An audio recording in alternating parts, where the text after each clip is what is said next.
ప్రజా సమస్యల పరిష్కార వేదికకు ఇచ్చే ఫిర్యాదులపై అధికారులు నిర్లక్ష్యంగా వ్యవహరిస్తున్నారని APRTC United workers union Kakinada depot కార్యదర్శి పిఎల్ రాజు, పాలక యజమాని శ్రీనివాసులు పేర్కొన్నారు. మేము యూనియన్లు మారడం వల్ల జరిగింది. ఇలాగ మా పైబాబు మా ఫోటోలు మార్చేసి ఈ ఫోటో నాది కాదండి, ఫోటో మార్చేసి ఏదో చేసుకుని వాళ్ళు ఏదో చెప్పేస్తున్నారండి. కలెక్టర్ గారికి 10 సార్లు 15 సార్లు అర్జీ పెట్టానండి. నేను వాళ్ళు కూడా ఏమీ నాకు స్పందించలేదు సార్.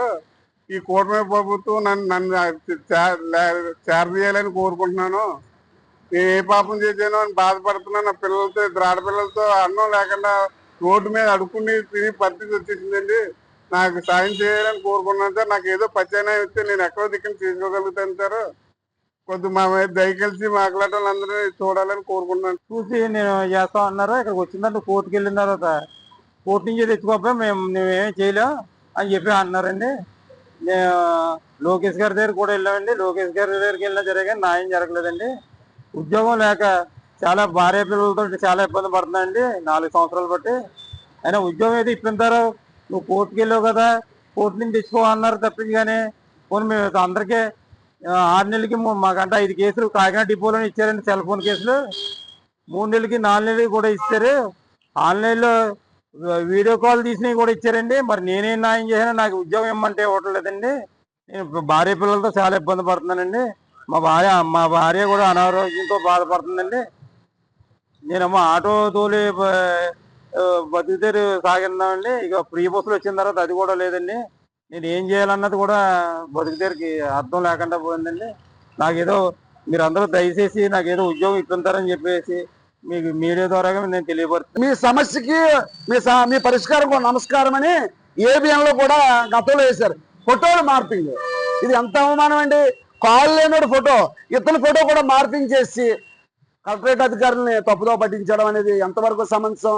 ఒక జిల్లా కలెక్టర్ గారికి విషయంలోనే మేము అక్కడికి వెళ్తే న్యాయం జరగట్లేదు, మేము ఎవరి దగ్గరికి వెళ్ళాలి?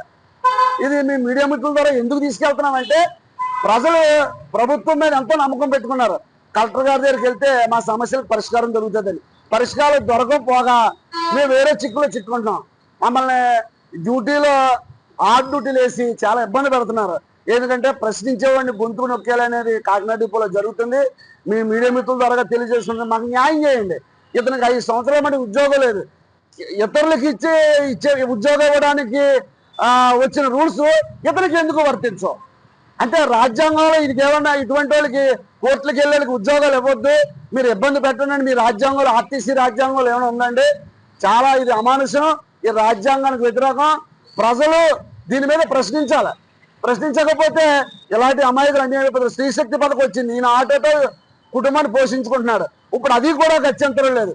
ఆర్టీసీ అధికారులు ఇది మానసిక దృక్పథంతో ఆలోచించి ఇతనికి ఉద్యోగం ఇవ్వాలి, ఇతనికి ప్రత్యేక ఉద్యోగం కల్పించాలి.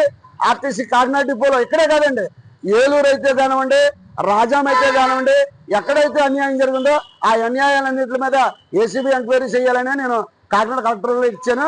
కాబట్టి ఎంక్వైరీ కొనసాగించి అవినీతిని అంతం చేయాలని, ఇది ప్రభుత్వానికి మంచి పేరు తీసుకొచ్చేదే కదా తప్ప వేరే ఉద్దేశంతో ఏం మాట్లాడట్లేదు.